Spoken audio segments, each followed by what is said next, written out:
வணக்கம். சப்த கன்னிகளின் மந்திரத்தை 7 நாட்கள் மட்டும் தொடர்ச்சியாக உச்சரிப்பவர்களுக்கு 7 ஜென்ம பாவங்களும் நீங்கும், தலையெழுத்தும் மாறும். ஒருவர் பிறப்பு எடுப்பதற்கு காரணமே அவர் முன்ஜென்மத்தில் செய்த கர்ம வினைகள்தான் என்பது நம்முடைய புராணங்களில் கூறப்பட்ட உண்மை. மேலும் அந்த பிறப்பில் நாம் அனுபவிக்கக்கூடிய கஷ்டங்கள் அனைத்திற்குமே முன்ஜென்மத்தில் நாம் செய்த பாவங்களும் கர்ம வினைகளுமே காரணமாக அமைகின்றன.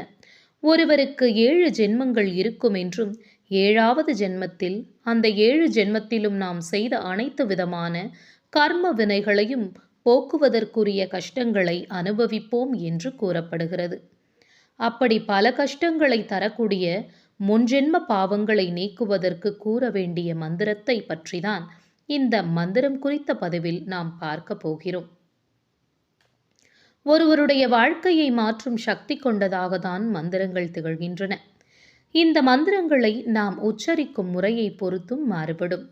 எந்த தெய்வத்திற்குரிய மந்திரத்தை எப்பொழுது கூறினால் என்ன பலன் கிடைக்கும் என்று பல இருக்கின்றன. அவற்றுள் நம்முடைய பாவ வினைகளை நீக்குவதற்கு உதவக்கூடிய மந்திரமாக கருதப்படுவதுதான் சப்த கன்னிகளின் மந்திரம். இந்த மந்திரத்தை எப்படி கூறுவது என்பதை பற்றி தான் பார்க்க போகிறோம். துர்க்கை அம்மனின் அவதாரமாக தோன்றியவர்கள்தான் சப்த கன்னிகள். இவர்கள் சண்டமுண்டர் என்னும் அசுரனை வதம் செய்வதற்காக உருவானவர்கள் என்று கூறப்படுகிறது. இன்றளவும் பல கிராமங்களில் காவல் தெய்வமாக இந்த சப்த கன்னிகள் திகழ்கிறார்கள்.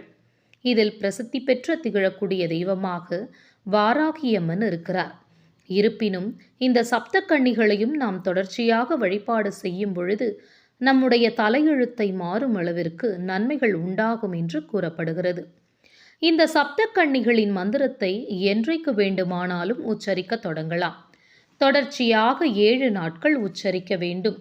அதுவும் காலையில் பிரம்ம முகூர்த்த நேரத்தில் உச்சரிப்பது என்பது அதீத பலனை தரும். வீட்டு பூஜை அறையில் சப்த கன்னிகளின் படம் இருக்கும் பட்சத்தில் அந்த படத்திற்கு முன்பாக 7 தீபத்தை ஏற்றி வைக்கலாம். இயலாதவர்கள் ஒரு தீபத்தை மட்டும் ஏற்றி வைத்தாலே போதும். ஏற்றி வைத்து ஏதாவது ஒரு பொருளை நெய்வேத்தியமாக வைத்து இந்த மந்திரங்களை கூற வேண்டும். அப்படி வீட்டில் சப்த கன்னிகளின் படம் இல்லை என்பவர்கள் வீட்டில் இருக்கக்கூடிய துர்க்கை அம்மன் அல்லது அம்பாளின் படத்திற்கு முன்பாக தீபம் ஏற்றி வைத்து இந்த மந்திரத்தை கூறலாம். சப்த கன்னிகளின் மந்திரத்தை ஒரு முறை மட்டும் உச்சரித்தால் போதும் என்பது குறிப்பிடத்தக்கது. பிரம்மி மந்திரம். ஓம் பிரம்மக சக்தியை வித்மகே தேவநாயை தீமகி தன்னோ பிரம்மாகி பிரசோதயாத். மகேஸ்வரி மந்திரம். ஓம் ஸ்வேதவர்ணாய வித்மகே சூலஹஸ்தாயை தீமகி தன்னோ மகேஸ்வரி பிரசோதயாத். கௌமாரி மந்திரம். ஓம் சிஹி வாகனாயை வித்மகே சக்தி ஸ்தாயை தீமகி தன்னோ கௌமாரி பிரசோதயாத். வைஷ்ணவி மந்திரம். ஓம் ஷியாமவர்ணாயை வித்மகே சக்ரஹஸ்தாயை தீமகி தன்னோ வைஷ்ணவி பிரசோதயாத். வாராகி மந்திரம்.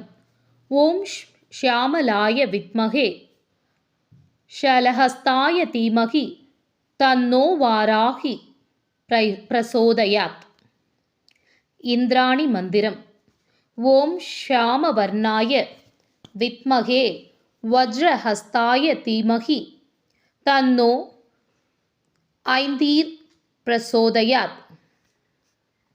சாமுண்டி மந்திரம். ஓம் கிருஷ்ணவர்ணாய வித்மகே சூலஹஸ்தாய தீமகி தன்னோ சாமுண்டா பிரசோதயாத். நன்றி.